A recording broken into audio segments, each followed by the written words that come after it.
Area of concern ആയ C input ആണ് നമ്മൾ ഡിസ്കസ് ചെയ്യുന്നത്. അപ്പോൾ സി ഇൻപുട്ട് എന്നുള്ളത് നമുക്ക് വളരെ സിമ്പിൾ ആയിട്ടുള്ളൊരു ഏരിയ ഓഫ് കൺസേൺ ആണ് സി ഇൻപുട്ട്. സി ഇൻപുട്ടിൽ വരുന്നത് നമ്മുടെ ഇൻഫ്രാസ്ട്രക്ചർ റിലേറ്റഡ് ആയിട്ടുള്ള നമ്മളുടെ ആവശ്യങ്ങൾ, ഇൻഫ്രാസ്ട്രക്ചർ, അതുപോലെ നമ്മളുടെ ഡ്രഗ്സ് ആൻഡ് കൺസ്യൂമബിൾസ്, നമുക്ക് അഡിക്വേറ്റ് സ്റ്റാഫ് ഉണ്ടോ, അതുപോലെ നമുക്ക് അഡിക്വേറ്റ് എക്യുപ്മെന്റ്സ് അവൈലബിലിറ്റി, ഇത്രയും കാര്യങ്ങളാണ് സി ഇൻപുട്ടിൽ എൻക്വയറിസിന്റെ ചെക്ക് ലിസ്റ്റിൽ കാണാൻ കഴിയുക. That is infrastructure availability, staff availability, നിങ്ങളുടെ എക്യുപ്മെന്റ്സ്, ഡ്രഗ്സ് ആൻഡ് കൺസ്യൂമബിൾസ്. അപ്പം അതിൽ സി നമുക്ക് 5 സ്റ്റാൻഡേർഡ്സ് ആണ് നമുക്ക് എൻക്വയറി ചെക്ക് ലിസ്റ്റിൽ കാണാൻ പറ്റുക. സോ അതിൽ ഫസ്റ്റ് സ്റ്റാൻഡേർഡ് പറയുന്നത് നമ്മളുടെ HWCക്ക് ഒരു അഡിക്വേറ്റ് സേഫ് ഇൻഫ്രാസ്ട്രക്ചർ ഉണ്ടോ എന്നുള്ളതാണ്. അപ്പോൾ അഡിക്വേറ്റ് സർവീസസ് പ്രൊവൈഡ് ചെയ്യാൻ പറ്റിയിട്ടുള്ള ഒരു സേഫ് ഇൻഫ്രാസ്ട്രക്ചർ അവൈലബിൾ ആണോ. ദെൻ C2 പറയുന്നത് adequate qualified and trained staff നമ്മൾക്ക് നമ്മളുടെ ഇൻസ്റ്റിറ്റ്യൂഷൻ്റെ ലോഡിനനുസരിച്ചിട്ടുള്ള ട്രെയിൻഡ് ആയിട്ടുള്ള ക്വാളിഫൈഡ് ആയിട്ടുള്ള സ്റ്റാഫ് ഉണ്ടോ എന്നുള്ളതാണ്. ദെൻ C3 വരുന്നത് നമ്മൾ ഈ സ്റ്റാഫിൻ്റെ എഫക്റ്റീവ് സ്റ്റാഫ് നമ്മൾ യൂട്ടിലൈസ് ചെയ്യുന്നുണ്ടോ, അതായത് ഈ സ്റ്റാഫിന് അഡിക്വേറ്റ് എന്താണ് പറയുക കോമ്പീറ്റൻസി ടെസ്റ്റിംഗ് നടത്തിയിട്ടുണ്ടോ, അവരുടെ പെർഫോമൻസ് അപ്രൈസൽ നടത്തിയിട്ടുണ്ടോ. അപ്പോൾ അതിനൊക്കെ ഒരു എസ്റ്റാബ്ലിഷ്ഡ് സിസ്റ്റം അല്ലെങ്കിൽ ഒരു എസ്റ്റാബ്ലിഷ്ഡ് പ്രൊസീജിയർ വേണം. അതാണ് C3 പറയുന്നത്. അതായത് effective utilisation and competence and performance of the concern staff, that is C3. And അടുത്ത സ്റ്റാൻഡേർഡ് C4 പറയുന്നത് നമ്മളുടെ HWCയിലേക്ക് adequate drugs and consumables adequate ആയിട്ടുണ്ടോ ആസ് പെർ ദി, അതായത് എൻക്വയറിസിന്റെ ചെക്ക് ലിസ്റ്റ് എടുത്തു കഴിഞ്ഞാൽ നമുക്ക് ഒരുപാട് കാണാൻ പറ്റും. പക്ഷെ നമ്മൾ ഫോളോ ചെയ്യേണ്ടത് as per the state norms പ്രകാരമുള്ള അഡിക്വേറ്റ് ഡ്രഗ്സ് ആൻഡ് കൺസ്യൂമബിൾസ് നമ്മളുടെ ഇൻസ്റ്റിറ്റ്യൂഷനിൽ അവൈലബിൾ ആണോ എന്നുള്ളത്. ദെൻ സ്റ്റാൻഡേർഡ് C5 പറയുന്നത് അഡിക്വേറ്റ് എക്യുപ്മെന്റ്സ് ആൻഡ് ഇൻസ്ട്രുമെന്റ്സ് നമുക്കുണ്ടോ, അതായത് ഫങ്ഷണൽ ആയിട്ടുള്ള എക്യുപ്മെന്റ്സ്, ആ എക്യുപ്മെന്റ്സിന്റെ അഡിക്വേറ്റ് മെയിൻ്റനൻസ്, കാലിബ്രേഷൻ കാര്യങ്ങൾ ചെയ്തിട്ടുണ്ടോ, അത് adequate number of instruments and equipments available ആണോ എന്നുള്ളത്. അപ്പൊ ഇത്രയാണ് ഇൻപുട്ടിൽ വരുന്ന 5 സ്റ്റാൻഡേർഡ്. C1 എന്ന് പറയുന്നത് നമുക്ക് അഡിക്വേറ്റ് ഇൻഫ്രാസ്ട്രക്ചർ ഉണ്ടോ എന്നുള്ളത്, C2 നമുക്ക് adequate qualified and trained staff ഉണ്ടോ എന്നുള്ളത്, ആൻഡ് C3 ഈ സ്റ്റാഫിനൊക്കെ അഡിക്വേറ്റ് നമ്മൾ അവരുടെയൊക്കെ കോമ്പീറ്റൻസി ടെസ്റ്റിംഗ് അല്ലെങ്കിൽ പെർഫോമൻസ് അപ്രൈസൽ ഒക്കെ ചെയ്തിട്ടുണ്ടോ എന്നുള്ളത്. ദെൻ C4 നമുക്ക് അഡിക്വേറ്റ് ഡ്രഗ്സ് ആൻഡ് കൺസ്യൂമബിൾസ് ഉണ്ടോ എന്നുള്ളത്. C5 adequate equipments and instruments availability. അപ്പോൾ ഇനി ഫസ്റ്റ് സ്റ്റാൻഡേർഡ് C1 പറഞ്ഞു ഇൻഫ്രാസ്ട്രക്ചറിന്റെ നമുക്ക് ഇൻഫ്രാസ്ട്രക്ചറും അതുപോലെ സ്പേസ് അമ്യൂണിറ്റീസ് ഒക്കെ പേഷ്യൻസിനോ അല്ലെങ്കിൽ നമ്മുടെ വർക്ക് ലോഡ് അനുസരിച്ച് നമ്മളുടെ സെന്ററിൽ ഉണ്ടോ എന്നുള്ളതാണ്. അപ്പൊ അതിൽ പറയുന്നത് എന്താന്ന് വെച്ചാൽ നമ്മളുടെ ഇൻസ്റ്റിറ്റ്യൂഷൻ ഒരു വെൽ വെന്റിലേറ്റഡ് ആയിട്ടുള്ള അല്ലെങ്കിൽ ഒരു ക്ലിനിക് റൂം, ഒരു എക്സാമിനേഷൻ സ്പേസ് നമ്മളുടെ ഹെൽത്ത് ആൻഡ് വെൽനസ് സെന്ററിൽ ഉണ്ടായിരിക്കണം. അപ്പോൾ ആ എക്സാമിനേഷൻ സ്പേസ് ഡിമാർക്കേറ്റഡ് ആയിട്ടുള്ള ഒരു എക്സാമിനേഷൻ കൺസൾട്ടേഷൻ റൂം വേണം. അവിടെ പ്രൈവസി, എക്സാമിനേഷൻ ചെയ്യണമെങ്കിൽ പേഷ്യന്റിന് പ്രൈവസി പ്രൊവൈഡ് ചെയ്തിട്ടുണ്ടായിരിക്കണം. കർട്ടനോ സ്ക്രീനോ ഒക്കെ വെച്ചിട്ട് നമ്മൾ പ്രൈവസി പ്രൊവൈഡ് ചെയ്യണം. അതുപോലെ കൺസൾട്ടേഷൻ അഡ്മിനിസ്ട്രേഷൻ ഒരു ഏരിയ കണ്ടെത്തണം. അതായത് നമ്മളുടെ രജിസ്റ്റേഴ്സ്, റെക്കോർഡ്സ്, ഫയൽസ് ഒക്കെ സെക്യൂർ ആയിട്ട് കീപ്പ് ചെയ്യാനുള്ള ഒരു ഏരിയ വേണം. നല്ല അഡിക്വേറ്റ് നാച്ചുറൽ ലൈറ്റ്സ് അല്ലെങ്കിൽ ഇല്ലുമിനേഷൻ, നല്ല ലൈറ്റിംഗ് വേണം. അത് ഈ പറഞ്ഞ പോലെ 150 ലക്സ് ആയിട്ട് വേണം OPD ഏരിയയിൽ. ബാക്കി ഡിസ്പെൻസിങ് ഏരിയയിലൊക്കെ നല്ല എല്ലായിടത്തും നല്ല ലൈറ്റ്സ്, ഇല്ലുമിനേഷൻ വേണം എന്നുള്ളതാണ് പറയുന്നത് C1. അതുപോലെ നമുക്ക് അഡിക്വേറ്റ് വെയിറ്റിംഗ് ഏരിയ HWCയിൽ വേണം. അറ്റ്ലീസ്റ്റ് 20 മുതൽ 25 ചെയർ വരെങ്കിലും അക്കോമഡേറ്റ് ചെയ്യാൻ പറ്റുന്ന ഒരു covered closed well ventilated waiting area വേണം. ഫിസിക്കൽ ഡിസ്റ്റൻസിങ് നമ്മൾ ഫോളോ ചെയ്യണം. അതുപോലെ നമുക്കൊരു ലബോറട്ടറി സ്പേസ് വേണം. അതായത് ബേസിക് ആയിട്ടുള്ള നമ്മൾ HWCയിൽ പറയുന്ന കുറച്ച് ലാബ് ടെസ്റ്റുകൾ ഉണ്ട്. ഈ റാപ്പിഡ് ഡയഗ്നോസ്റ്റിക് കിറ്റ്സ് ഒക്കെ വെച്ച് ചെയ്യുന്ന കുറച്ച് ടെസ്റ്റുകൾ. അപ്പോൾ ആ ടെസ്റ്റുകളൊക്കെ ചെയ്യാനുള്ള ഒരു ഡിമാർക്കേറ്റഡ് ആയിട്ടുള്ള ഒരു ലബോറട്ടറി സ്പേസ് നമ്മൾ ഐഡന്റിഫൈ ചെയ്ത് വെക്കണം. അതുപോലെ യോഗ മെഡിറ്റേഷൻ ഒക്കെ ചെയ്യാനുള്ള ഒരു സ്പേസ് അല്ലെങ്കിൽ റൂം. ഇനി ഇൻ കേസ് നമ്മളുടെ ഇൻസ്റ്റിറ്റ്യൂഷനിൽ അതിനുള്ള സ്പേസോ റൂമോ ഇല്ലെങ്കിൽ നമുക്ക് HWCയുടെ പ്രിമൈസസിൽ അത് കണ്ടുപിടിക്കാവുന്നതാണ്. നിങ്ങളുടെ പഞ്ചായത്തുമായി ബന്ധപ്പെട്ട് അങ്ങനെ കണ്ടുപിടിക്കാവുന്നതാണ്. ദെൻ ഇമ്മ്യൂണൈസേഷൻ ആക്ടിവിറ്റീസ് ചെയ്യാൻ വേണ്ടിയിട്ട് ഒരു ഈ ഡിമാർക്കേറ്റഡ് ഏരിയ പറഞ്ഞ എല്ലാം നമ്മൾ ബോർഡ് സൈനേജ് ബോർഡ് വെച്ച് ഡിഫറൻഷിയേറ്റ് ചെയ്തിരിക്കണം. അപ്പോൾ ഇമ്മ്യൂണൈസേഷൻ ആക്ടിവിറ്റീസ് നല്ലൊരു ഡിമാർക്കേറ്റഡ് ഏരിയ വേണം. അത് ഈസിലി ആക്സസിബിൾ ആയിരിക്കണം. അഡിക്വേറ്റ് വെന്റിലേഷൻ ഉണ്ടായിരിക്കണം. അതുപോലെ നമുക്കൊരു വാക്സിൻ ഒക്കെ പ്രിപ്പയർ ചെയ്യണമെങ്കിലൊക്കെ ഒരു നല്ലൊരു വർക്ക് സ്പേസ് അല്ലെങ്കിൽ ഒരു വർക്ക് ബെഞ്ച് പ്രൊവൈഡ് ചെയ്തിരിക്കണം. ഈ പറഞ്ഞ ഏരിയകളിലൊക്കെ ഹാൻഡ് വാഷിംഗ് ഫെസിലിറ്റി വിത്ത് ഹെൽബോ ടാപ്പ്, നമ്മൾ ഹാൻഡ് ഹൈജീൻ ഫെസിലിറ്റീസ് ഒക്കെ അവൈലബിൾ ആയിരിക്കണം. ആൻഡ് അത് നമുക്ക് ഈ സ്പേസ് ഒക്കെ പെട്ടെന്ന് ക്ലീൻ ചെയ്യാനും അതുപോലെ ഡിസിൻഫെക്ഷൻ ഒക്കെ പറ്റിയിട്ടുള്ള സ്പേസ് ആയിരിക്കണം. ദാറ്റ് മീൻസ് നമ്മൾ വർക്ക് ബെഞ്ചസ് ഒക്കെ ഈസിലി ക്ലീൻ ചെയ്യാൻ പറ്റിയിട്ടുള്ള ഒരു വർക്ക് ബെഞ്ചസ് ആയിരിക്കണം. അതുപോലെ നമുക്ക് ഈ വാക്സിൻസ് ഒക്കെ സ്റ്റോർ ചെയ്യാൻ വേണ്ടി നല്ലൊരു സ്റ്റോറേജ് സ്പേസ് വേണം. Proper storage and proper handling of vaccines നിർബന്ധമാണ്. അതിന്റെ ടെമ്പറേച്ചർ ഒക്കെ നമ്മൾ കീപ്പ് ചെയ്യണം.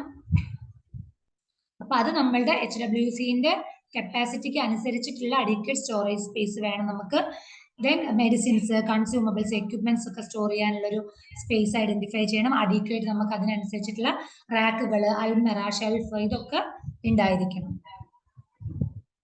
ദെൻ അടുത്തത് അവൈലബിലിറ്റി ഓഫ് ഫംഗ്ഷൻ. നമ്മളെ ഇൻസ്റ്റിറ്റ്യൂഷനിൽ നമുക്ക് CUG നമ്പേഴ്സ് അല്ലെങ്കിൽ ലാൻഡ് ലൈൻ ഫോൺ കണക്ഷൻസ് ഉണ്ടായിരിക്കണം. ഇന്റർനെറ്റ് കണക്ഷൻ, നല്ലൊരു എന്താ അൺഇൻറ്ററപ്റ്റഡ് ആയിട്ടുള്ള ഇന്റർനെറ്റ് കണക്ടിവിറ്റി ഉണ്ടായിരിക്കണം. അതുപോലെ റെഗുലർ ഇലക്ട്രിക് സപ്ലൈ അൺഇൻറ്ററപ്റ്റഡ് നമുക്ക് ഇലക്ട്രിസിറ്റി ഉണ്ടായിരിക്കണം അവിടെ. ഇൻ കേസ് എന്തെങ്കിലും എമർജൻസി വന്നാൽ നമുക്കൊരു പോർട്ടബിൾ എമർജൻസി ലൈറ്റ്, അതുപോലെ ജനറേറ്റർ, നമ്മളുടെ കപ്പാസിറ്റിക്ക് അനുസരിച്ചിട്ടുള്ള പവർ ബാക്കപ്പ് ഇൻസ്റ്റിറ്റ്യൂഷനിൽ ഉണ്ടായിരിക്കണം. അതുപോലെ നമ്മൾ യൂസ് ചെയ്യുന്ന ബൾബുകളും ലൈറ്റ്സ് ഒക്കെ എനർജി എഫിഷ്യന്റ് LED ബൾബ് ആയിരിക്കണം. ദെൻ അടുത്തത് അപ്പൊ ഇലക്ട്രിക് സപ്ലൈ ഇത്രയും കാര്യങ്ങളാണ് പറയുന്നത്. ദെൻ അഡിക്വേറ്റ് വാട്ടർ സപ്ലൈ വിത്ത് സ്റ്റോറേജ് ഫെസിലിറ്റി. അപ്പൊ നമ്മളുടെ ഇൻസ്റ്റിറ്റ്യൂഷനിൽ നമുക്ക് അഡിക്വേറ്റ് വാട്ടർ സപ്ലൈ ഉണ്ടായിരിക്കണം in case of quality and quantity. അപ്പൊ പോർട്ടബിൾ ഡ്രിങ്കിങ് വാട്ടർ സപ്ലൈ, അതായത് ഡ്രിങ്കിങ് വാട്ടർ പേഷ്യൻസിനൊക്കെ വാട്ടർ കൂളർ അല്ലെങ്കിൽ ഡ്രിങ്കിങ് വാട്ടർ ഫെസിലിറ്റി വേണം. പേഷ്യൻസിന്, സ്റ്റാഫിന്, വിസിറ്റേഴ്സിനൊക്കെ ഉണ്ടായിരിക്കണം. അതുപോലെ ട്യൂബ് വെല്ല് അല്ലെങ്കിൽ ബോർ വെല്ല്, കിണറുകൾ ഉണ്ടായിരിക്കണം. ഇനി അത് രണ്ടും കിണറും ട്യൂബ് വെല്ലൊന്നും ഇല്ലാത്ത ഇൻസ്റ്റിറ്റ്യൂഷൻസ് ആണെങ്കിൽ അതർ ആൾട്ടർനേറ്റീവ് സോഴ്സ് വാട്ടർ അതോറിറ്റിയുടെ അല്ലെങ്കിൽ മുനിസിപ്പാലിറ്റി വാട്ടർ സപ്ലൈ ഉണ്ടായിരിക്കണം. അത് അൺഇൻറ്ററപ്റ്റഡ് ആയിരിക്കണം. പിന്നെ വാട്ടർ സ്റ്റോറേജ് ടാങ്കിന്റെ കപ്പാസിറ്റി മിനിമം 3 days എങ്കിലും വാട്ടർ സ്റ്റോർ ചെയ്യാനുള്ള കപ്പാസിറ്റി ഉള്ള വാട്ടർ സ്റ്റോറേജ് കപ്പാസിറ്റി നമുക്ക് വേണം. കൂടാതെ ഈ വാട്ടർ ടാങ്ക് പീരിയോഡിക്കലായിട്ട് നമ്മൾ മന്ത്ലി വൺസ് എങ്കിലും വാട്ടർ ടാങ്ക് ക്ലോറിനേഷൻ നടത്തിയിരിക്കണം. ഓരോ 3 മാസം കൂടുമ്പോഴും വാട്ടർ ക്വാളിറ്റി ടെസ്റ്റിങ്ങും നമ്മൾ നടത്തിയിരിക്കണം. അപ്പൊ ഇത്രയാണ് വാട്ടർ സപ്ലൈ സിസ്റ്റത്തിൽ പറയുന്ന കാര്യങ്ങൾ. Then separate toilet, male female demarcate ചെയ്തിട്ടുള്ള സെപ്പറേറ്റ് ടോയ്ലറ്റ്സ് വേണം. കൂടാതെ ഡിസേബിൾ ഫ്രണ്ട്ലി ടോയ്ലറ്റ്സ് വേണം. അപ്പൊ ഇതില് ഇൻഫ്രാസ്ട്രക്ചർ നിങ്ങൾക്കത് കേൾക്കുമ്പോൾ ഒരുപാട് ബുദ്ധിമുട്ട് തോന്നും. പല ഇൻസ്റ്റിറ്റ്യൂഷനിലും ഇത്രയൊന്നും ഫെസിലിറ്റീസ് അവൈലബിൾ ആയിരിക്കില്ല. ഇപ്പോൾ നിങ്ങൾക്ക് വിത്തിൻ ദ ഇൻഫ്രാസ്ട്രക്ചർ ചെയ്യാൻ പറ്റുന്ന കാര്യങ്ങൾ ചെയ്യുക. ബാക്കിയുള്ളതൊക്കെ നിങ്ങളുടെ ഡിസ്ട്രിക്ട് ലെവൽ അതോറിറ്റി അല്ലെങ്കിൽ സ്റ്റേറ്റ് ലെവൽ അതോറിറ്റിയുടെ ഹെൽപ്പോട് കൂടി ചെയ്യേണ്ട പല കാര്യങ്ങളുണ്ടാവും. അപ്പൊ അതിനനുസരിച്ചുള്ള ആക്ഷൻസ് എടുക്കാനുള്ള കാര്യങ്ങൾ മൂവ് ചെയ്യുക. ഇൻ ബിറ്റ്വീൻ നിങ്ങൾ പ്രോസസ്സ് ഇംപ്രൂവ് ചെയ്യാനാണ് നമ്മൾ നോക്കേണ്ടത്. ഇൻഫ്രാസ്ട്രക്ചർ ഇല്ല എന്ന് പറഞ്ഞിട്ട് NQS ചെയ്യാതിരിക്കരുത്. NQSന്റെ ബാക്കിയുള്ള നമുക്ക് ചെയ്യാൻ പറ്റുന്ന പ്രോസസ് ഇംപ്രൂവ്മെന്റുകളൊക്കെ മാക്സിമം ചെയ്യാൻ നോക്കുക. ഇൻ ബിറ്റ്വീൻ നമുക്ക് ചെയ്യാൻ പറ്റുന്ന കാര്യങ്ങൾ, ഇൻഫ്രാസ്ട്രക്ചർ ഇംപ്രൂവ്മെന്റ്സ് ഒക്കെ പഞ്ചായത്തിന്റെ, മുനിസിപ്പാലിറ്റി, ഡിസ്ട്രിക്ട്, സ്റ്റേറ്റ് അതോറിറ്റിയുടെ ഹെൽപ്പോട് കൂടി ചെയ്യാൻ ശ്രമിക്കുക. ദെൻ ഇൻടാക്ട് ബൗണ്ടറി വാൾ. നമ്മൾ HWCക്ക് നല്ലൊരു ബൗണ്ടറി വാൾ ഉണ്ടായിരിക്കണം. അഡിക്വേറ്റ് ഹൈറ്റ് ഒക്കെ ഉള്ള ബൗണ്ടറി വാൾ ആയിരിക്കണം. നോ തറോഫെയർ, അതായത് നമ്മുടെ ഇൻസ്റ്റിറ്റ്യൂഷനിലൂടെ ഒരു വഴിയായിട്ടോ വേറൊരു വീട്ടിലേക്ക് പോകാനോ അങ്ങനെയുള്ള തറോഫെയർ, അങ്ങനത്തെ ട്രാഫിക്സുകളൊന്നും ഇൻസ്റ്റിറ്റ്യൂഷന്റെ ഉള്ളിലൂടെ ഉണ്ടാവരുത്. അതിനാണ് ഇൻടാക്ട് ബൗണ്ടറി വാൾ വേണമെന്ന് പറയുന്നത്. ദെൻ 1.2 പറയുന്നത് ഫിസിക്കൽ സേഫ്റ്റി, അതായത് നമ്മളുടെ ഹോസ്പിറ്റലിന്റെ physical safety, that is electrical സേഫ്റ്റിയും ഫയർ സേഫ്റ്റിയും നമ്മൾ എൻഷുർ ചെയ്തിരിക്കണം. അപ്പൊ അതിന് നമ്മൾ ചെയ്യേണ്ടത് എന്താ വെച്ചാൽ ഫയർ എക്സ്റ്റിംഗ്വിഷർ നമ്മുടെ ഇൻസ്റ്റിറ്റ്യൂഷനിൽ ആസ് പെർ ദ നോം അനുസരിച്ച് ഫയർ എക്സ്റ്റിംഗ്വിഷേഴ്സ് ഇൻസ്റ്റാൾ ചെയ്തിരിക്കണം. അപ്പൊ നമ്മളുടെ ഫയർ അതോറിറ്റിയുമായിട്ട് കോൺടാക്ട് ചെയ്ത് ഒരു റിക്വസ്റ്റ് ലെറ്റർ ഒക്കെ മെഡിക്കൽ ഓഫീസർ ത്രൂ ഫോർവേഡ് ചെയ്തിട്ട് നമ്മളുടെ ആസ് പെർ ഇൻഫ്രാസ്ട്രക്ചർ അനുസരിച്ച് എന്തൊക്കെയാണ് ഫയർ സേഫ്റ്റി കാര്യങ്ങൾ ചെയ്യേണ്ടത് എന്നുള്ളത് അവരുടെ ഹെൽപ്പോട് കൂടി അത്രയും എക്സ്റ്റിംഗ്വിഷേഴ്സ് അവരൊരു നോട്ട് തരും. അതിനനുസരിച്ച് റിപ്പോർട്ടിനനുസരിച്ച് നമ്മൾ ഫയർ എക്സ്റ്റിംഗ്വിഷേഴ്സ് ഇൻസ്റ്റാൾ ചെയ്യണം. അതുപോലെ മന്ത്ലി എങ്കിലും ഫയർ എക്സ്റ്റിംഗ്വിഷേഴ്സ് ചെക്ക് ചെയ്തിരിക്കണം. അതിന്റെ എക്സ്പയറി ഡേറ്റും റീഫിൽ ഡേറ്റും ഒക്കെ നമ്മൾ ഡിസ്പ്ലേ ചെയ്തിരിക്കണം. അത് അഡിക്വേറ്റ് ഫയർ എക്സ്റ്റിംഗ്വിഷർ യൂസ് ചെയ്യുന്നതിന്റെ ട്രെയിനിങ് ഒരു 6 മാസം ഇന്റർവെല്ലെങ്കിലും നമ്മൾ ട്രെയിനിങ്ങുകൾ നടത്തിയിരിക്കണം. അതായത് ഫസ്റ്റ് ട്രെയിനിങ് നമുക്ക് ഫയർ സേഫ്റ്റി ഓഫീസറായിട്ട് വിളിച്ചു കഴിഞ്ഞാൽ അവർ വന്ന് നമുക്ക് ട്രെയിനിങ് തരും. അതൊരു 6 മന്ത് ഇന്റർവെൽ അല്ലെങ്കിൽ വൺസ് ഇൻ എ ഇയറിലെങ്കിലും ട്രെയിനിങ് കണ്ടക്ട് ചെയ്യുക, മോക്ക് ഡ്രിൽസ് കണ്ടക്ട് ചെയ്യുക. അപ്പൊ ഇത്രയും കാര്യങ്ങളാണ്. ഫയർ എക്സിറ്റ് നമ്മൾ മാർക്ക് ചെയ്തിരിക്കണം, ലേ ഔട്ട് ഒക്കെ ഫയർ എക്സിറ്റ് മാർക്ക് ചെയ്തിരിക്കണം. ഇത്രയാണ് ഫയർ സേഫ്റ്റിയിൽ പറയുന്നത്. Then electrical, no loose hanging wires and temporary connections എന്നാണ് പറയുന്നത്. അപ്പൊ നമ്മുടെ ഹോസ്പിറ്റലിൽ ടെമ്പററി കണക്ഷൻസ്, ലൂസ് ഹാങ്ങിങ് വയേഴ്സ് ഒന്നും ഉണ്ടാവരുത്. അപ്പൊ അതിനു വേണ്ടി നമ്മൾ കുറെ കാര്യങ്ങൾ ഇനിഷ്യേറ്റ് ചെയ്യണം. സേഫ് ഇൻസ്റ്റലേഷൻ ആണോ എന്നുള്ളത് നമ്മൾ എൻഷുർ ചെയ്യണം. അതുപോലെ അപ്രോപ്രിയേറ്റ് വയേഴ്സ് ഒക്കെ യൂസ് ചെയ്തിട്ടുണ്ടോ എന്നുള്ളത് അതൊരു ഇലക്ട്രീഷ്യനെ വിളിച്ചിട്ട് അല്ലെങ്കിൽ നമ്മുടെ പഞ്ചായത്തിലെ ഇലക്ട്രിക്കൽ എഞ്ചിനീയറെ വിളിച്ചിട്ട് നമ്മൾ അത് എൻഷുർ ചെയ്യണം. നമുക്ക് MCB ആ ബോർഡ് ഫിക്സ് ചെയ്യണം. പഴയ രീതിയിലുള്ള സ്വിച്ച് ബോർഡും എന്താ പറയാ ഒക്കെ ആണെങ്കിൽ അത് മാറ്റിയിട്ട് ഈ MCB ബോക്സ് ഫിക്സ് ചെയ്തിട്ടുണ്ടായിരിക്കണം. അതുപോലെ use of AV voltage fluctuations ഒക്കെ ഉണ്ടെങ്കിൽ അത് കൺട്രോൾ റെഗുലേറ്റ് ചെയ്യാൻ വേണ്ടിയിട്ട് AV റെഗുലേറ്റർ യൂസ് ചെയ്യാം. പിന്നെ അതുപോലെ ഒരു പീരിയോഡിക്കലായിട്ട് ഇലക്ട്രിക്കൽ സിസ്റ്റത്തിന്റെ മെയിൻ്റനൻസും കാര്യങ്ങളൊക്കെ ഗുഡ് വർക്കിംഗ് കണ്ടീഷനിലാണോ എന്നൊക്കെ ചെക്ക് ചെയ്യാതെ ലൈസൻസ്ഡ് ഇലക്ട്രീഷ്യനെയോ വിളിച്ചിട്ട് നമുക്ക് ഒരു ഇയർലി വൺസ് എങ്കിലും അല്ലെങ്കിൽ ഒരു 6 മാസം കൂടുമ്പോഴേക്കും ഒരു ഇൻസ്പെക്ഷൻസ് ഒക്കെ നടത്തി എന്തൊക്കെ മാറ്റങ്ങളാണ് വരുത്തേണ്ടത് എന്നുള്ളത് ഒരു പവർ ഓഡിറ്റ് പോലെയൊക്കെ നമുക്ക് ചെയ്യാവുന്നതാണ്. എന്നിട്ട് നമുക്ക് എന്തൊക്കെയാ പൊട്ടൻഷ്യൽ ഇഷ്യൂസ്, 3 ഫേസ് ആക്കേണ്ട കേസ് ഉണ്ടോ, എന്തൊക്കെയാണ് ഫോൾട്ടി വയറിംഗ് ആണോ, നമ്മുടെ ഔട്ട്ലെറ്റ്സ് ഒക്കെ ഡാമേജ് ചെയ്തിട്ട് ഓവർ ഹീറ്റിംഗ് ഉണ്ടോ എന്നൊക്കെ ഐഡന്റിഫൈ ചെയ്തിട്ട് അതിനനുസരിച്ച് നമ്മൾ ആക്ഷൻസ് എടുക്കേണ്ടതാണ്. സോ ഇതിന് ഇലക്ട്രിക്കൽ പാനൽസ് ഒക്കെ ഈസിലി ആക്സസിബിൾ ആയിട്ടുള്ള സ്ഥലത്തായിരിക്കണം, ക്ലിയർലി ലേബൽ ചെയ്തിരിക്കണം. അതുപോലെ എവിടെയൊക്കെയാണ് ഡേഞ്ചർ സൈൻസ് വെക്കേണ്ട സ്ഥലങ്ങളൊക്കെ ഇലക്ട്രിക്കൽ അപ്ലയൻസിൽ നമ്മൾ ഡേഞ്ചർ സൈൻസ് അല്ലെങ്കിൽ എൻട്രി റെസ്ട്രിക്റ്റഡ് ബോർഡുകൾ നിർബന്ധമായിട്ടും വെച്ചിരിക്കണം. Then non-structural components are properly secured. That is, നമ്മളുടെ ഫിക്സ്റ്റേഴ്സ്, ഫർണിച്ചേഴ്സ്, അലമറ അങ്ങനത്തെ കാര്യങ്ങളൊക്കെ ഫാസ്റ്റൻ ചെയ്തിരിക്കണം. അതായത് ഇപ്പോൾ ഒരു പറയുന്നത് എന്താ വെച്ചാൽ ഒരു എർത്ത് കേക്ക് ഒക്കെ അല്ലെങ്കിൽ വന്നു കഴിഞ്ഞാൽ നമ്മൾ ഇത് സേഫ് ഫാസ്റ്റൻ ചെയ്തിരിക്കണം. അതായത് ഭൂമിക്കുള്ളിലൊക്കെ ഉണ്ടായി കഴിഞ്ഞാൽ ഇത് വീണ് പോവാതിരിക്കാൻ നമുക്കതൊരു സേഫ്റ്റി ഇഷ്യൂ ആണ്. അപ്പൊ അതുകൊണ്ട് എല്ലാം ഫാസ്റ്റൻ ചെയ്ത് മെഡിസിൻസ് ഒക്കെ വെക്കുന്ന റാക്കുകളൊക്കെ ഫാസ്റ്റൻ ചെയ്തിരിക്കണം.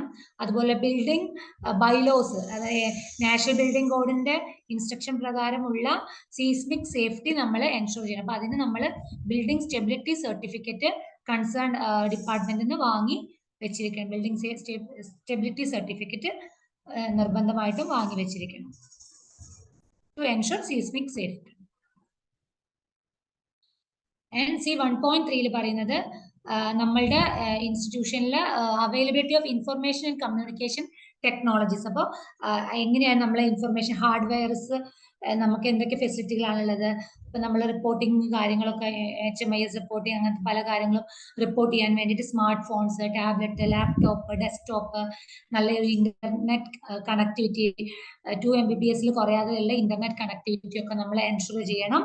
കൂടാതെ ടെലിമെഡിസിൻ സർവീസസ് നമുക്ക് കൊടുക്കാൻ വേണ്ടിയിട്ട് നല്ല adequate laptop, headphone, web camera, printer എല്ലാം കണക്ട് ചെയ്തിട്ടുള്ള നല്ലൊരു ടെലിമെഡിസിൻ സർവീസ് പ്രൊവൈഡ് ചെയ്യാനുള്ള ഒരു ഫെസിലിറ്റി നമ്മൾ HWCയിൽ ഉണ്ടായിരിക്കണം. അതുപോലെ നമ്മളുടെ ഈ പറയുന്ന പോർട്ടൽസ് ഒക്കെ നമുക്ക് അപ്ഡേറ്റ് ചെയ്യാൻ വേണ്ടിയിട്ടാണ് ഇത്രയും നല്ലൊരു അൺഇൻറ്ററപ്റ്റഡ് ആയിട്ടുള്ള ടെക്നോളജിക്കൽ സർവീസസ് നമുക്ക് പ്രൊവൈഡ് ചെയ്യാൻ കഴിയും. അതായത് RCH portal, HWC portal, NCD portal ഇതൊക്കെ നമുക്ക് അപ്ഡേറ്റ് ചെയ്യേണ്ടി വരും. അപ്പൊ അതിനൊക്കെ uninterrupted internet connectivity, computer, everything ഇൻസ്റ്റിറ്റ്യൂഷനിൽ എൻഷുർ ചെയ്യണം. Then the facility ensures availability of community health officer. That means നമ്മളിവിടെ പറയുന്നത് MLHP. അപ്പോൾ നമ്മളുടെ ഇൻസ്റ്റിറ്റ്യൂഷനിലൊക്കെ അഡിക്വേറ്റ് MLHP ഉണ്ടോ എന്നുള്ളത് എൻഷുർ ചെയ്യണം. കൂടാതെ ഈ എല്ലാ MLHPസിനും അവരുടെ duties and responsibility, job descriptions well aware ആയിരിക്കണം. അപ്പോൾ എല്ലാവരും അവരവരുടെ ജോബ് ഡിസ്ക്രിപ്ഷൻ എടുക്കുക, അത് എന്തൊക്കെയാണെന്നുള്ളത് നോക്കി പഠിച്ച് മനസ്സിലാക്കി ആ ഡ്യൂട്ടീസ് ആൻഡ് റെസ്പോൺസിബിലിറ്റി ഇമ്പാർട്ട് ചെയ്തിരിക്കണം. And the facility have adequate frontline health workers and support staff as per the requirement. That is availability of ANM. നമ്മൾ JPH എന്ന് പറയും. അപ്പോൾ 2 ANMs, 1 essential, 1 desirable. And subcenter type 2 ആണെങ്കിൽ 2 ANMs ആണ് type എക്ക് വരുന്നത്. സബ്സെന്റർ only സബ്സെന്റർ നമ്മൾ പറയുന്നത് JPH എന്നാണ്. അപ്പോൾ ഈ ആസ് പെർ നമ്മളുടെ കേരള സ്റ്റേറ്റിന്റെ റിക്വയർമെന്റ്സ് അനുസരിച്ചിട്ടുള്ള സ്റ്റാഫ് പാറ്റേൺ നമ്മളുടെ ഇൻസ്റ്റിറ്റ്യൂഷനിൽ ഉണ്ടായിരിക്കണം. അതുപോലെ MP worker, multipurpose workers, 1 female and 1 male. അതായത് കേരളത്തിൽ 1 JPHനും 1 JHയും. അതുപോലെ എല്ലാ മൾട്ടിപർപ്പസ് വർക്കേഴ്സും അവരവരുടെ duties and responsibility well aware ആയിരിക്കണം. പിന്നെ ആശ ആൻഡ് ആശ ഫെസിലിറ്റേറ്റർ. അപ്പോൾ 1 ആശ per 1000 പോപ്പുലേഷൻ ആണ് പക്ഷെ നമ്മൾ ഫോളോ ചെയ്യുന്നത് ഒരു ആശ പെർ വാർഡാണ്. പക്ഷെ ചില പോപ്പുലേഷൻ അനുസരിച്ച് ചില വാർഡിൽ 2-3 ആശകളുള്ള സ്ഥലങ്ങൾ ഉണ്ടായിരിക്കും. പിന്നെ ആശ ഫെസിലിറ്റേറ്റർ നമുക്കിപ്പോൾ നമ്മുടെ കേരള സ്റ്റേറ്റ് റൂൾ പ്രകാരം നമുക്ക് ആശ ഫെസിലിറ്റേറ്റർ ഇപ്പം ഇല്ല. Then see 2.3 പറയുന്നത് the facility has established procedure for duty roster for facility and community staff. നമ്മൾ കറക്റ്റ് ഡ്യൂട്ടി റോസ്റ്റർ ഫോളോ ചെയ്യണം. അറ്റൻഡൻസ് രജിസ്റ്റർ, ഡ്യൂട്ടി റോസ്റ്റർ ഒക്കെ കീപ്പ് ചെയ്യണം. അത് അപ്ഡേറ്റ് ചെയ്തിരിക്കണം എപ്പോഴും. ഹെൽത്ത് സർവീസ് പ്രൊവൈഡേഴ്സിന്റെ നമ്മളുടെ as per the action plan അനുസരിച്ചിട്ട് ഡ്യൂട്ടി റോസ്റ്റർ പ്രിപ്പയർ ചെയ്തിരിക്കണം. അതുപോലെ ഓരോ സ്റ്റാഫിനും സ്കെഡ്യൂളിങ് ഡ്യൂട്ടി വർക്കൊക്കെ സ്കെഡ്യൂൾ ചെയ്തിരിക്കണം. ഇപ്പം നിങ്ങൾ ഫീൽഡിൽ പോണതിന് ആക്ഷൻ പ്ലാനുകൾ തയ്യാറാക്കിയിരിക്കണം. അപ്പൊ ഇതൊക്കെയാണ് ഡ്യൂട്ടീസിൽ പറയുന്നത്. ഡ്യൂട്ടീസ് ആൻഡ് റെസ്പോൺസിബിലിറ്റീസ് ഒക്കെ എല്ലാ സ്റ്റാഫും അറിഞ്ഞിരിക്കണം. And also as per the duties and responsibilities അനുസരിച്ച് അവർ വർക്ക് ചെയ്യുന്നുണ്ടോ എന്നുള്ളത് കൂടെ concern charge medical officer ensure ചെയ്തിരിക്കണം.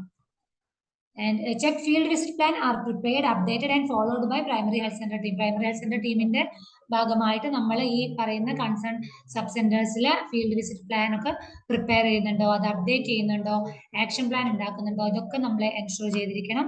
മന്ത്ലി ഒരു മൈക്രോ പ്ലാൻ ഉണ്ടായിരിക്കണം. അതുപോലെ നമ്മളുടെ പോപ്പുലേഷൻ ടാർഗറ്റ് നമ്മൾ ഐഡന്റിഫൈ ചെയ്തിരിക്കണം. Determine the specific population or community you will be serving during the field visit. അപ്പൊ അതൊക്കെ നമ്മളുടെ ഫീൽഡ് വിസിറ്റ് അല്ലെങ്കിൽ ആക്ഷൻ പ്ലാനിൽ നമ്മൾ കാണിച്ചിരിക്കണം. പിന്നെ conduct need assessment, assess the health needs and existing health conditions of the target population. അപ്പൊ നമ്മൾ ഈ ആക്ഷൻ പ്ലാൻ പ്രിപ്പയർ ചെയ്യുന്ന സമയത്ത് നീഡ് അസസ്മെന്റ് നമ്മൾ ഐഡന്റിഫൈ ചെയ്യണം. എവിടേക്കാണ്, ഏതൊക്കെ ഏരിയകളാണ് ഇന്ന് കവർ ചെയ്യേണ്ടത്, എന്തൊക്കെയാണ് അവിടുത്തെ പോപ്പുലേഷന്റെ കമ്മ്യൂണിറ്റിയുടെ സ്റ്റാറ്റസ് എന്താണ്, എന്തൊക്കെ ടൈപ്പ് ഓഫ് എന്താ പറയുക കെയറുകളാണ് ആ ഏരിയയിൽ കൊടുക്കേണ്ടത്. NCD പേഷ്യൻസ് ഉണ്ടാവാം, ആന്റിനാറ്റൽസ് ഉണ്ടാവാം, ഇമ്മ്യൂണൈസേഷൻ കൊടുക്കേണ്ട ഏരിയകൾ ഉണ്ട്. അപ്പൊ അതിനനുസരിച്ച് വേണം നമ്മൾ ആ ഏരിയയിൽ പോകുന്നതിന് മുന്നേ ആക്ഷൻ പ്ലാൻ പ്രിപ്പയർ ചെയ്യാൻ. Plan the logistic, that is determine the date and time, location or community, transportation and ensure the necessary medical supply. അപ്പോൾ ഫീൽഡ് വിസിറ്റ് പ്ലാൻ പോകുന്നതിന് മുന്നേ എല്ലാ ലോജിസ്റ്റിക്സും അറേഞ്ച് ചെയ്തിരിക്കണം. എന്താണ് പോകേണ്ടത്, ഏത് ഏരിയ ആണ് പോകേണ്ടത്, എങ്ങനെയാണ് നമ്മൾ പോകേണ്ടത്, എന്തൊക്കെ മെഡിക്കൽ സപ്ലൈ അല്ലെങ്കിൽ എക്യുപ്മെന്റ്സ്, എന്തൊക്കെ എഡ്യൂക്കേഷൻ IC മെറ്റീരിയൽസ് ആണ് അക്കോമ്പനി കൊണ്ടുപോകേണ്ടത് എന്നുള്ളതൊക്കെ നമ്മൾ വെൽ പ്ലാൻഡ് ആയിരിക്കണം. അപ്പൊ ഇത് വെച്ച് വേണം നമ്മളൊരു ചെക്ക് ലിസ്റ്റ് വെച്ചിട്ട് വേണം നമ്മളൊരു ആക്ഷൻ പ്ലാൻ തയ്യാറാക്കാൻ വേണ്ടിയിട്ട്. And establish a system for collecting data and monitoring the progress of the field visit. നമ്മളുടെ ഫീൽഡ് വിസിറ്റിന്റെ progress correct medical officer evaluate ചെയ്തിരിക്കും. നമ്മൾ ഈ മാസം ഇത്ര ഫീൽഡ് വിസിറ്റ് നടത്തി, അതിന്റെ അടുത്ത മാസം നമുക്ക് എന്തൊക്കെയാണ് അതിന്റെ പ്രോഗ്രസ് എന്നുള്ളതും കൂടെ ഇവാലുവേറ്റ് ചെയ്തിരിക്കണം. And also after the field visit report A documented report should be prepared by the concerned staff and outcome of the field visit should be ensured. And all staff adhere to their respective dress code. Staff concern ഒന്നുമില്ല, dress code എല്ലാവരും അവരവരുടെ uniform wear ചെയ്യാം. കൂടാതെ ID card നിർബന്ധമായിട്ടും duty ചെയ്യുന്ന സമയത്ത് wear ചെയ്യേണ്ടതാണ്. So dress code policy should be followed by the concern staff.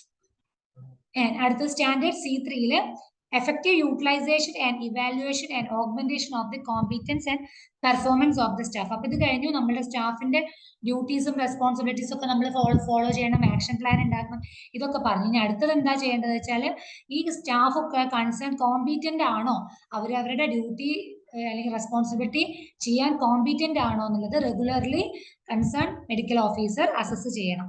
അപ്പൊ അതിന് നമ്മളൊരു ഒബ്ജക്റ്റീവ് ചെക്ക് ലിസ്റ്റ് പ്രിപ്പയർ ചെയ്യണം. അതായത് OSCE, objective structured clinical examination എന്ന് പറയും. അപ്പൊ അതാത് സ്റ്റാഫിന്റെ ജോബ് ഡിസ്ക്രിപ്ഷൻ അനുസരിച്ചിട്ടുള്ള OSCE നമ്മൾ ഡെവലപ്പ് ചെയ്യണം. അപ്പോൾ എക്സാമ്പിൾ പറയുകയാണെങ്കിൽ ഒരു ക്ലീനിങ് സ്റ്റാഫിന് ചെയ്യുമ്പോൾ ക്ലീനിങ് സ്റ്റാഫിന്റെ ജോബ് ഡിസ്ക്രിപ്ഷൻ അനുസരിച്ച് അതനുസരിച്ചുള്ള ഡ്യൂട്ടീസ് അവർ ചെയ്യുന്നുണ്ടോ, അതിനനുസരിച്ചിട്ടുള്ള നോളജ് അവർക്ക് ഉണ്ടോ എന്നുള്ളത് നമ്മൾ കൺസേൺ സ്റ്റാഫ് പോയിട്ട് അവരോട് ചോദിച്ചിട്ട് മാർക്ക് ചെയ്യുക. അപ്പൊ എവിടെയാണോ അവരിപ്പോ എക്സാമ്പിൾ പറയുകയാണെങ്കിൽ ക്ലീൻ ചെയ്യണമെങ്കിൽ എങ്ങനെയാണ് ക്ലീൻ ചെയ്യേണ്ട മെത്തേഡ്, എങ്ങനെയാണ് ബ്ലീച്ചിങ് സൊല്യൂഷൻ പ്രിപ്പയർ ചെയ്യേണ്ടത്, എങ്ങനെയാണ് ഒരു ഹാൻഡ് വാഷിംഗ് ചെയ്യേണ്ടത്, 6 steps ഓഫ് ഹാൻഡ് വാഷിംഗ് എങ്ങനെയാണ് ഒരു ബ്ലഡ് സ്പില്ല് വന്നാൽ മാനേജ് ചെയ്യേണ്ടത്, എങ്ങനെയാണ് ഒരു ഗ്ലൗ ഇടേണ്ടത്, എങ്ങനെയാണ് ഒരു ഗ്ലൗ റിമൂവ് ചെയ്യേണ്ടത്, അങ്ങനെ സിമ്പിൾ ആയിട്ടുള്ള കാര്യങ്ങളൊക്കെ ഉണ്ടാവും. അപ്പൊ അതൊക്കെ നമ്മൾ അവരോട് ചോദിക്കുക. അതിനനുസരിച്ച് നമ്മളൊരു ക്വസ്റ്റ്യനെയർ പ്രിപ്പയർ ചെയ്യുക, അവരോട് ചോദിക്കുന്ന സമയത്ത് നമ്മൾ ടിക്ക് ഇടും.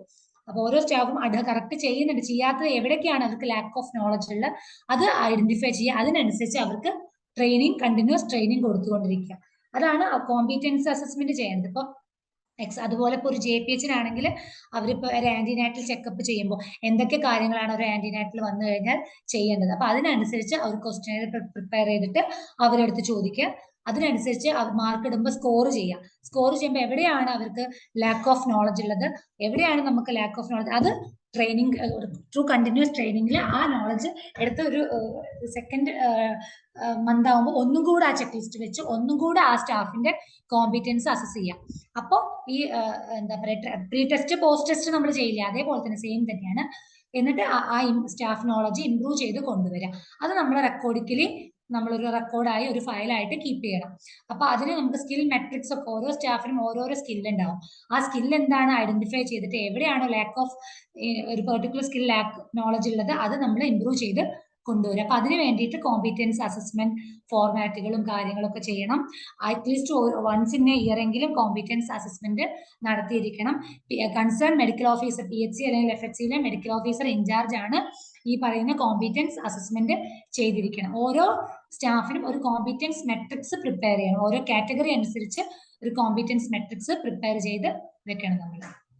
ഇപ്പൊ ഇതൊക്കെ നിങ്ങൾക്ക് അതാത് ജില്ലകളിലെ ജില്ലാ ക്വാളിറ്റി ടീമുകളുമായിട്ട് കോൺടാക്ട് ചെയ്തിട്ട് ക്വാളിറ്റി ടീമും എല്ലാവരും കൂടെ ഇരുന്ന് അസസ് ചെയ്തിട്ട് നമുക്ക് കോമ്പിറ്റൻസ് മെട്രിക്സ് ഒക്കെ ഉണ്ടാക്കിയാൽ മതി എല്ലാ ജില്ലകളിലും. Then check for performance evaluation is done at least once in a year. അതായത് നമ്മളുടെ ഇൻസ്റ്റിറ്റ്യൂഷനിൽ വർക്ക് ചെയ്യുന്ന സ്റ്റാഫിന്റെ കൊല്ലത്തിൽ ഒരിക്കലെങ്കിലും പെർഫോമൻസ് ഇവാലുവേഷൻ ചെയ്തിരിക്കണം. അപ്പൊ സാധാരണ നമ്മൾ ഗവൺമെന്റ് സ്റ്റാഫിന് പെർഫോമൻസ് ഇവാലുവേഷൻ ചെയ്യുന്നില്ല. NHM-ൽ വർക്ക് ചെയ്യുന്ന MLHP അതുപോലെ NHM സ്റ്റാഫുകൾക്കൊക്കെ ഇയർലി പെർഫോമൻസ് ഇവാലുവേഷൻ ചെയ്യുന്നുണ്ട്. അപ്പൊ ഇത് കൂടാതെ നിങ്ങൾ ചെയ്യേണ്ടത് നിങ്ങളുടെ ഇൻസ്റ്റിറ്റ്യൂഷനിൽ കുറച്ച് ക്വസ്റ്റ്യനെയർ പ്രിപ്പയർ ചെയ്ത് വെക്കുക. എന്നിട്ട് അതാത് കൺസേൺ സ്റ്റാഫിന്റെ performance evaluation concern medical officer ചെയ്തിരിക്കാം. ചെയ്ത് അത് ഓരോ കൊല്ലം കൂടി ചെയ്യുമ്പോൾ എവിടെയൊക്കെയാണ് ലാക്ക് ഓഫ് നോളജ്, എന്തൊക്കെയാണ് ഇവാലുവേഷനിൽ കണ്ട പ്രോബ്ലംസ്, അത് റെക്ടിഫൈ ചെയ്യുക അല്ലെങ്കിൽ അത് ഇംപ്രൂവ് ചെയ്യാൻ ആ സ്റ്റാഫിന് എന്ത് ട്രെയിനിങ് ആണ് കൊടുക്കേണ്ടത്, എന്തൊക്കെയാണ് ഇംപ്രൂവ് ചെയ്യേണ്ടതെന്ന് ഐഡന്റിഫൈ ചെയ്യുക, അതൊരു ഡോക്യുമെന്റ് ആക്കി വെക്കുക. പെർഫോമൻസ് ഇവാലുവേഷൻ മോണിറ്റർ ചെയ്യുക. സ്റ്റാഫിന് നല്ല സ്റ്റാഫിന് ബെസ്റ്റ് പെർഫോമർ അവാർഡോ അല്ലെങ്കിൽ സർട്ടിഫിക്കറ്റ്സ്, അങ്ങനെ അവരെ മോട്ടിവേറ്റ് ചെയ്യാനുള്ള പല കാര്യങ്ങളും നമുക്ക് ഇതുപ്രകാരം ചെയ്യാൻ കഴിയും. ദെൻ ഓരോ സ്റ്റാഫിന്റെ ഡ്യൂട്ടീസ് ആൻഡ് റെസ്പോൺസിബിലിറ്റീസ് അനുസരിച്ച് വേണം നമ്മൾ പെർഫോമൻസ് ഇവാലുവേഷൻ ഫോർമാറ്റ് ഉണ്ടാക്കാം. അതുകൂടാതെ നമുക്ക് പേഷ്യന്റ് സാറ്റിസ്ഫാക്ഷൻ സർവേകൾ നടത്താം, പേഷ്യൻസിന്റെ ഒക്കെ ഫീഡ്ബാക്ക് കൊടുക്കാം. പിന്നെ സൂപ്പർവൈസേഴ്സ് അസസ്മെന്റ്സ് ഓരോ സ്റ്റാഫിന്റെയും എന്താ ഡ്യൂട്ടി നാച്ചർ ഓഫ് വർക്ക് അല്ലെങ്കിൽ അവരുടെ ഡ്യൂട്ടീസിന് അനുസരിച്ച് അവരുടെ അസസ്മെന്റ്സ് നടത്താം. OSCE നടത്താം, സ്റ്റാഫ് എംപ്ലോയി സാറ്റിസ്ഫാക്ഷൻ സർവേകൾ നടത്താം. ഇങ്ങനെയൊക്കെ എല്ലാ രീതികളും നമുക്ക് പെർഫോമൻസ് ഇവാലുവേഷൻ ചെയ്യാൻ കഴിയും.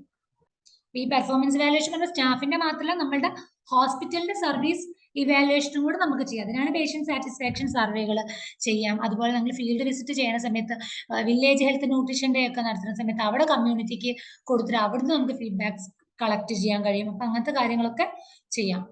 Then check actions are taken for the identity. എന്നിട്ട് ഈ പെർഫോമൻസ് ഇവാലുവേഷൻ ചെയ്തതിന് ശേഷം എവിടേക്കാണ് ലാക്ക് ഓഫ് നോളജ് അല്ലെങ്കിൽ എവിടേക്കാണ് നമ്മളെ ഗ്യാപ്പുകൾ ഉള്ളത് വെച്ചാൽ അതിനനുസരിച്ച് ട്രെയിനിങ് നീഡ്സ്, എവിടെയാണ് ട്രെയിനിങ് കൊടുക്കേണ്ടത്, എന്തൊക്കെയാണ് ചെയ്യേണ്ടത് അത് ഐഡന്റിഫൈ ചെയ്യുക. അതിനനുസരിച്ച് ട്രെയിനിങ്ങുകൾ കണ്ടക്ട് ചെയ്യുക, റീട്രെയിനിങ് സെഷൻസ് നടത്താം. ജില്ലയിൽ നിന്ന് ട്രെയിനിങ്ങുകൾ കിട്ടും നിങ്ങൾക്ക്, ഇൻസ്റ്റിറ്റ്യൂഷൻ വൈസ് ബ്ലോക്ക് ലെവൽ ട്രെയിനിങ്ങുകൾ. അതുകൂടാതെ തന്നെ സ്റ്റേറ്റിലെ LMS പ്ലാറ്റ്ഫോമിൽ കയറിയിട്ട് ഒരുപാട് ട്രെയിനിങ്ങുകൾ ചെക്ക് ലിസ്റ്റ് നോക്കിക്കഴിഞ്ഞാൽ കാണാൻ കഴിയും. അതൊക്കെ LMS പ്ലാറ്റ്ഫോം വഴിയൊക്കെ നിങ്ങൾക്ക് അറ്റൻഡ് ചെയ്യാൻ കഴിയും. ഇപ്പൊ LMS പ്ലാറ്റ്ഫോം കുറച്ചും കൂടെ അപ്ഡേറ്റ് ചെയ്യാൻ സ്റ്റേറ്റിൽ അതിന്റെ വർക്ക് നടന്നുകൊണ്ടിരിക്കുകയാണ്. അപ്പൊ ഒരുപാട് HWC ബേസ്ഡ് ട്രെയിനിങ്സ് ഒക്കെ നിങ്ങൾക്ക് LMS പ്ലാറ്റ്ഫോം വഴി അറ്റൻഡ് ചെയ്യാൻ കഴിയും. Then the staff is provided training as per defined core competency and training plan. അപ്പൊ നമ്മുടെ ചെക്ക് ലിസ്റ്റിൽ പറയുന്നത് ഇത്രയാണ്. ഇപ്പൊ ഒരു CHO അല്ലെങ്കിൽ MLHP ഈ പറയുന്ന ട്രെയിനിങ്ങുകളൊക്കെ അറ്റൻഡ് ചെയ്തിരിക്കണം. 6 month certificate programme in community health, 3-day IT training including telemedicines, 5 to 7 days supplementary training on new health programs, new skills, refresher trainings every year, basic physiotherapy and palliative care, elderly care trainings, training on eat right toolkits. അപ്പൊ ഇത്രയും list നിങ്ങൾക്ക് കാണാൻ പറ്റുമ്പോൾ നിങ്ങൾ ഇതൊക്കെ അയ്യോ ഞങ്ങൾക്ക് ഈ training ഒന്നും കിട്ടിയിട്ടില്ല, അപ്പൊ അതുകൊണ്ട് NQS ചെയ്യാൻ ബുദ്ധിമുട്ടാന്ന് കരുതിയിരിക്കരുത്. നിങ്ങളുടെ പാർട്ട് നിങ്ങൾ ക്ലിയർ ചെയ്യുക. ബാക്കിയുള്ളത് റിക്വസ്റ്റ് ലെറ്റർ വഴിയും നമുക്ക് സ്റ്റേറ്റിലും ഡിസ്ട്രിക്റ്റിലും ഒക്കെ വഴിയൊക്കെ നമുക്ക് പല ട്രെയിനിങ് സെഷൻസും കണ്ടക്ട് ചെയ്യാം. പിന്നെ as per the state policy അനുസരിച്ചിട്ടുള്ള ട്രെയിനിങ്സ് ഒക്കെ നിങ്ങൾക്ക് എല്ലാവർക്കും കിട്ടുന്നതാണ്. സോ അത് മാത്രമല്ല, ട്രെയിനിങ് കിട്ടുന്ന സമയത്ത് ട്രെയിനിങ്ങിന്റെ അറ്റൻഡൻസ് സർട്ടിഫിക്കറ്റ് അല്ലെങ്കിൽ ആ ട്രെയിനിങ്ങിന് നിങ്ങൾ പോയ ട്രെയിനിങ്ങുകളുടെ ഓർഡർ അല്ലെങ്കിൽ സർട്ടിഫിക്കറ്റുകൾ നിങ്ങൾക്ക് കിട്ടും, പാർട്ടിസിപ്പേഷൻ സർട്ടിഫിക്കറ്റ്. അതുപോലെ സൂം ട്രെയിനിങ്ങുകളാണെങ്കിൽ ഇൻസ്റ്റിറ്റ്യൂഷനിൽ തന്നെ ഒരു ട്രെയിനിങ് രജിസ്റ്റർ വെച്ചിട്ട് അതിൽ തന്നെ അറ്റൻഡൻസ് ഇന്ന ഡേറ്റിൽ ഇന്ന സൂം ട്രെയിനിങ് അറ്റൻഡ് ചെയ്തു, ഇതൊക്കെയായിരുന്നു അതിന്റെ കണ്ടന്റ്, ടോപ്പിക് കണ്ടന്റ്സ്, ഇത്രയും ഇന്ന ആൾക്കാർ അറ്റൻഡ് ചെയ്തു എന്നൊക്കെ പറഞ്ഞ് നിങ്ങൾക്ക് ആ ഒരു രജിസ്റ്റർ, ഇൻസ്റ്റിറ്റ്യൂഷണൽ ട്രെയിനിങ് രജിസ്റ്ററിൽ സൂം ട്രെയിനിങ് കൂടെ കാണിക്കാവുന്നതാണ്. കൂടാതെ ഈ ഡിസ്ട്രിക്റ്റിൽ നിന്നും സ്റ്റേറ്റിൽ നിന്നും കിട്ടുന്ന ട്രെയിനിങ് ഗവൺമെന്റ് ഓർഡറുകൾ കീപ്പ് ചെയ്യണം. ചില ട്രെയിനിങ്ങുകളുടെ സർട്ടിഫിക്കറ്റ് കിട്ടില്ല, അപ്പൊ ഈ ഓർഡർ കാണിച്ചാൽ മതി. അപ്പൊ ഇതൊക്കെ എവിഡൻസ് RR ആണ്, റെക്കോർഡ് റിവ്യൂ എവിഡൻസ് ആയിട്ട് നിങ്ങൾ ഇൻസ്റ്റിറ്റ്യൂഷനിൽ കീപ്പ് ചെയ്ത് വെക്കണം. ഓരോ സ്റ്റാഫിന്റെയും ആ സ്റ്റാഫിന് എന്തൊക്കെ ഒരു വർഷത്തിൽ കിട്ടിയ ട്രെയിനിങ്ങുകളുടെ ഒക്കെ എവിഡൻസ് നിങ്ങൾ ഫയൽ ചെയ്ത് വെക്കണം. NSSK training, management of child ട്രെയിനിങ്ങുകളൊക്കെ അറ്റൻഡ് ചെയ്തിരിക്കണം. നാഷണൽ വേരിയസ് നമ്മൾ എല്ലാ national health programmes, 3 day training on NCD trainings, അതുപോലെ 1 day joint training with ASHA for NCD screening, 3 days training on reporting and receiving information using digital applications and training on E-Tribe tool kits. ഇത്രയും ട്രെയിനിങ്ങുകളാണ് ഒക്കെ നിങ്ങൾ attend ചെയ്തിരിക്കണം. And Asha training, അതുപോലെ ആശ നമ്മളുടെ ആശമാര് ഈ പറയുന്ന ലിസ്റ്റിലുള്ള ട്രെയിനിങ്ങുകളൊക്കെ അറ്റൻഡ് ചെയ്തിട്ടുള്ള ആശമാരാണോ എന്നുള്ളതും കൂടെ എൻഷുർ ചെയ്യേണ്ടതാണ്. Then staff is provided with quality assurance trainings, that is biomedical waste, അതായത് ഇടയ്ക്കിടയ്ക്ക് റെഗുലർ ആയിട്ട് മന്ത്ലി വൺസ് എങ്കിലും infection prevention and control, biomedical waste management ട്രെയിനിങ്ങുകൾ, അതുപോലെ പേഷ്യന്റ് സേഫ്റ്റി ട്രെയിനിങ്ങുകൾ. പേഷ്യന്റ് സേഫ്റ്റി ട്രെയിനിങ്സ് വരുമ്പോൾ നമ്മൾ പേഷ്യൻസിന് സേഫ് എൻവയോൺമെന്റ് കൊടുക്കാൻ വേണ്ടി നമ്മൾ safe injection infusion practices, like അതുപോലെ ഫയർ സേഫ്റ്റി, ഫിസിക്കൽ സേഫ്റ്റി, അതുപോലെ എന്താ പറയുക ഇൻഫെക്ഷൻ കൺട്രോൾ ട്രെയിനിങ്ങുകൾ, നീഡിൽ ഇഞ്ചുറി കിട്ടിക്കഴിഞ്ഞാൽ നമ്മൾ എന്തൊക്കെ ചെയ്യണം എന്നുള്ള, അതുപോലെ ഈ എക്യുപ്മെന്റ്സ് ഹാൻഡിൽ ചെയ്യാനുള്ള ട്രെയിനിങ്ങുകൾ, അങ്ങനത്തെ പേഷ്യന്റ് സേഫ്റ്റി റിലേറ്റഡ് ആയിട്ടുള്ള എല്ലാ ട്രെയിനിങ്ങുകളും നമ്മൾ അതുപോലെ ഫോളോ ചെയ്തിരിക്കണം. Then service provider training, that is internal assessment, അതായത് നിങ്ങളുടെ ഇൻസ്റ്റിറ്റ്യൂഷൻ ഈ എഡ്യൂക്കേഷൻ ചെക്ക് ലിസ്റ്റ് ഉപയോഗിച്ച് how to conduct internal assessment, എങ്ങനെയാണ് ഇന്റേണൽ അസസ്മെന്റ് കണ്ടക്ട് ചെയ്യേണ്ടത്, എങ്ങനെയൊക്കെയാണ് അസസ്മെന്റ് കണ്ടക്ട് ചെയ്യാൻ എടുക്കുന്ന 4 ടൈപ്പ് ഓഫ് മെത്തേഡുകൾ, record review, staff interview, observation and patient interview, എങ്ങനെയാണ് കണ്ടക്ട് ചെയ്യേണ്ടത്, എങ്ങനെയാണ് ഗ്യാപ്പുകൾ ലിസ്റ്റ് ചെയ്യേണ്ടത്, how to make action plan, എങ്ങനെയാണ് ആക്ഷൻ പ്ലാൻ ഉണ്ടാക്കേണ്ടത്. ഇന്റേണൽ അസസ്മെന്റ് ചെയ്തു, നമ്മൾ 210 സ്കോർ ചെയ്തു, അതൊക്കെ നിങ്ങൾക്ക് ഫസ്റ്റ് ട്രെയിനിങ്സിൽ പറഞ്ഞിട്ടുണ്ടാവും, എങ്ങനെയാണ് സ്കോറിംഗ് റൂൾസ് എന്നുള്ളത്. അപ്പൊ 2 കഴിഞ്ഞ് 1ഉം 0ഉം കിട്ടിയ ഗ്യാപ്പുകൾ നമ്മൾ ഐഡന്റിഫൈ ചെയ്യണം. അത് ആര് ചെയ്യണം, ആക്ഷൻ പ്ലാൻ ഉണ്ടാക്കണം. ദാറ്റ് മീൻസ് ആര് ചെയ്യണം, റെസ്പോൺസിബിലിറ്റി ആരാണ് ചെയ്യേണ്ടത്, ടാർഗറ്റ് ഡേറ്റ് എത്ര ദിവസത്തിനുള്ളിൽ ചെയ്യണം, എന്താണ് അത്, അങ്ങനെ നമ്മൾ ഫോളോ അപ്പ് സ്റ്റാറ്റസ് മന്ത്ലി നമ്മൾ ഓരോ ടാർഗറ്റ് ഡേറ്റ് കൊടുത്തു കഴിഞ്ഞാൽ അത് കഴിഞ്ഞ് നമ്മളത് ചെയ്തോ ഇല്ലോ എന്നുള്ളത് ഫോളോ അപ്പ് ചെയ്യണം. അതുപോലെ തന്നെ ഗ്യാപ്പുകൾ നമ്മൾ ക്ലാസിഫൈ ചെയ്യും, സിവിയർ, മോഡറേറ്റ്, ലോ ഗ്യാപ്പ് എന്നുള്ളത്. അപ്പോൾ ഡയറക്ട്ലി അഫക്റ്റിംഗ് പേഷ്യന്റ് കെയർ ആയിട്ടുള്ള ഗ്യാപ്പുകളൊക്കെ സിവിയർ ആണ്, ഇൻഡയറക്ട്ലി അഫക്റ്റിംഗ് ആണെങ്കിൽ മീഡിയം ആണ്, നോട്ട് അഫക്റ്റിംഗ് പേഷ്യന്റ് കെയർ ആണെങ്കിൽ ലോ ഗ്യാപ്പ് ആണ്. അപ്പൊ ഈ ഗ്യാപ്പ് ക്ലാസിഫിക്കേഷൻ അനുസരിച്ച് വേണം നമ്മൾ ഗ്യാപ്പുകൾക്ക് പ്രിയോറിറ്റി കൊടുക്കാൻ വേണ്ടിയിട്ട്. അപ്പൊ ആ പ്രിയോറിറ്റി കൊടുത്തിട്ട് വേണം നമ്മൾ ഗ്യാപ്പുകൾ ക്ലോസ് ചെയ്യാൻ വേണ്ടി. അപ്പൊ ഈ ട്രെയിനിങ്ങുകളൊക്കെ നിങ്ങൾക്ക് കിട്ടിയിരിക്കണം. ഈ രീതിയിൽ നിങ്ങൾ ഇന്റേണൽ അസസ്മെന്റ് ചെയ്യണം, ഗ്യാപ്പ് ക്ലോസിംഗ് ചെയ്തിരിക്കണം. അതുപോലെ ബേസിക് ലൈഫ് സപ്പോർട്ട് ട്രെയിനിങ്ങുകൾ അറ്റ് ഫ്രീക്വന്റ് ഇന്റർവെൽസിൽ നമ്മൾ ഇൻസ്റ്റിറ്റ്യൂഷനിലെ എല്ലാ സ്റ്റാഫും അറ്റൻഡ് ചെയ്തിരിക്കണം.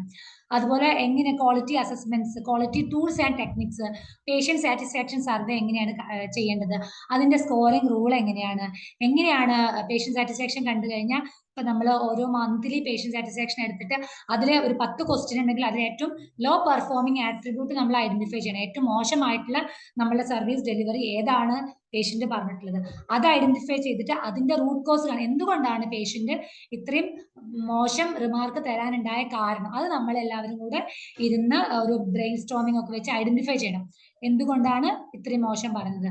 അത് കണ്ടിട്ട് അതിന് നമ്മൾ കറക്റ്റീവ് ആക്ഷൻ, പ്രിവെന്റീവ് ആക്ഷൻ എടുക്കണം. അപ്പൊ ഈ രീതിയിലൊക്കെ പേഷ്യന്റ് സാറ്റിസ്ഫാക്ഷൻ സർവേക്കൊക്കെ കറക്റ്റീവ് ആക്ഷൻ എടുക്കുക.